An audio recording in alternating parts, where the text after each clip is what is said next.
মেহেদির রং মিলিয়ে যাওয়ার আগেই ভেঙে গেল নতুন সংসার। যে দুলাভাইকে অভিভাবক ভেবে নতুন জীবনে পা রেখেছিলেন, বিয়ের মাত্র 7 দিনের মাথায় সেই দুলাভাইয়ের হাত ধরেই উধাও হলেন নববধূ।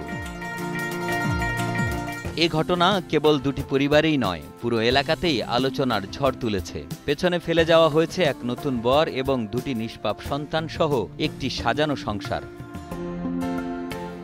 বিয়ের পর তানিয়া আফরিনের স্বামী ঈদের ছুটি শেষে ঢাকায় চলে যান। এরপর 13 জুন গভীর রাতে তানিয়া তার দুলাভাই রাজুর সঙ্গে পালিয়ে যায়। এমনকি শ্বশুরবাড়ি থেকে উপহার হিসেবে দেওয়া প্রায় 3 ভরি স্বর্ণও নিয়ে গেছেন নববধূ তানিয়া। খালি ভগ্নিপতির মধ্যে যেহেতু এফআইআর ছিলই, এমন হইতে পারতো হয়তো আগের সংসার ত্যাগ করে নতুন সংসারে এরা আবদ্ধ সংসার জীবনে জড়াই যেতে পারতো। তা না করে মেয়েটার বিয়ে হইলো আগের জায়গায়, ওই জায়গায় 7 দিন ঘর সংসার করলো, করার পরে গেছে। এতে করে হইলো কি, আসলে সব পরিবারগুলোতে অশান্তির মধ্যে একটা সৃষ্টি করে রাখা গেল। একদম হয়নি।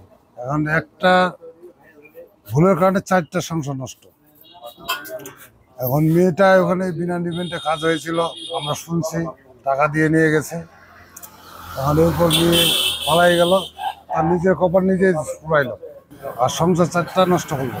যদি সম্পর্ক থাকতো, আসেও যদি কেউ বিয়ে নিয়ে দেওয়ার আগেই পালা যেত, তাহলে ওদের ভালো হইতো। এখন তোর অন্য জায়গায় বিয়ে দিছে, বিয়ে দেওয়া এটা তো মনে হচ্ছে ওদের তো খারাপ হয়েছে, আবার এলাকার ধুমধাম হয়েছে। এই তো আর 3টা পরিবার আপনার তো সবটাই নষ্ট, এলোমেলো হয়ে গেছে সব। এখন যে কোনো ব্র্যান্ডের পুরাতন এসি বদলে নতুন ওয়ালটন এসিতে উপভোগ করুন 25% ছাড়। কোনো যৌতুক ছাড়াই ভানোর এলাকার এক যুবকের সঙ্গে তানিয়ার বিয়ে হয়। বিয়ের দিনই দেনমোহরের পুরো টাকা পরিশোধ করে দেন তানিয়ার বর। স্বামীর সংসার করেছেন মাত্র 7 দিন, এরপরই পালিয়ে গেছেন দুলাভাইয়ের সঙ্গে। 2 সন্তানের জনক রাজু স্ত্রীর চাচাতো বোনকে নিয়ে পালিয়ে যাওয়ায় ক্ষোভ প্রকাশ করেন তার মা। 2টা মেয়ের ছেলে, বোমা বাবার বাড়িতে আছে।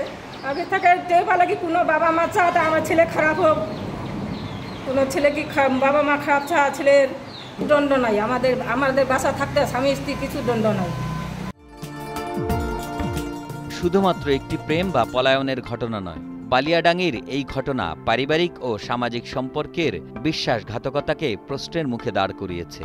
এই ঘটনা সমাজের জন্য একটি সতর্কবার্তা, যা সম্পর্কের পবিত্রতা এবং নৈতিকতার গুরুত্বকে ভাবতে বাধ্য করে, এমনটাই মনে করেন সচেতন মহল। ঠাকুরগাঁও থেকে আরিফ হাসানের পাঠানো তথ্যচিত্রে ডেস্ক রিপোর্ট, একে আজাদ, কালের কণ্ঠ।